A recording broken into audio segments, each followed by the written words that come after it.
Hey there, today I want to talk to you about this newer filter kit for the DJI Action 3. Now this is a 5 filter kit that gives you a CPL filter and neutral density filters, the ND8, 16, 32, and 64. You're also going to get a little cleaning cloth along with it. Let's take a closer look at the filters themselves. Okay, the filters do come in this nice little case, and there's a little magnetic latch to it, which is really nice.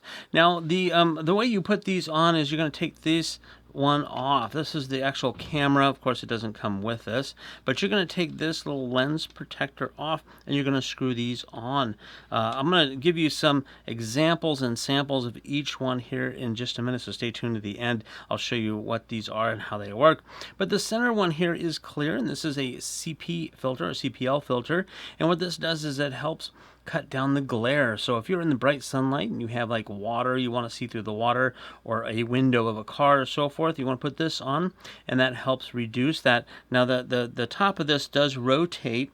Again, I'm going to show you the actual sample of using this, and these other ones are the ND or neutral density filters in a variety of strength. So the higher the number, the darker they go.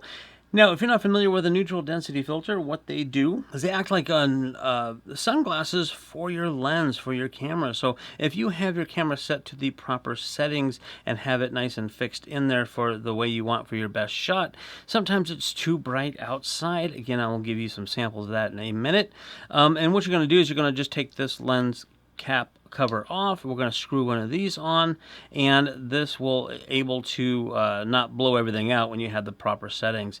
Very cool. It's definitely needed if you are out in bright sunlight. Okay, here it is. My camera set to 4K 30, 1/60th of a second for shutter speed and 100 ISO. Now this is the ultimate type settings for motion blur and what you want to do. Obviously it is blown out, it's not going to work. So let's go ahead and put the filters on and see how it helps. Okay, you can see a big difference. This is the ND8 filter, and as I said, you can see it now. It's still kind of blown out in some of the highlights there, but not too bad. I'd have to adjust some of the settings if I kept it at this, but let's try the next one, the 16. Okay, now this is the 16. This is almost perfect, I think, from what I can tell. You might have to do a little bit of adjustments one way or another in post editing. But anyways, this one looks good. You can see the difference. It is really nice. Let's try the next one of 32. Okay, you can see this one darkens up quite a bit. The shadows are starting to get too dark, so you would have to either lighten it up or change some of the settings of the camera, raise your ISO a little bit. But the highlights are not blown out for sure, so not too bad. Again, it's getting a little bit dark. But let's try the 64. Now remember, each one is doubling, so 8, 16, 32, 64. Let's double it and see what happens. Okay, this is way dark. I would have to really boost up all the ISOs and other things. So anyways, you can tell that this one is not going to be good for this particular scenario.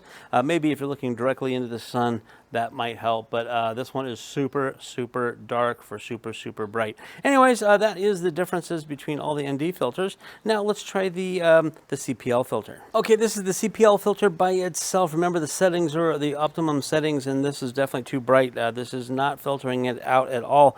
So I'm going to need to actually go ahead and change the settings in my camera so we can see this effect better. So hang tight. Okay, I put this on auto, so the camera actually auto adjusts. So as you can see, without a filter, it will adjust to make it visible and not bad at all. But the settings might not be what you're looking for if you're trying to do cinematic kind of stuff. But for just regular run and gun, this might work for you. So I do have the CPL filter on it. Now I'm going to spin the little wheel on here to see. What you want to do is you want to look at the blue up in the sky. You see it's actually getting lighter. And then I'm going to keep spinning it, and it gets darker again there. So it does affect the sky. Now if I had clouds in the sky, you can see the contrast of the clouds a lot better.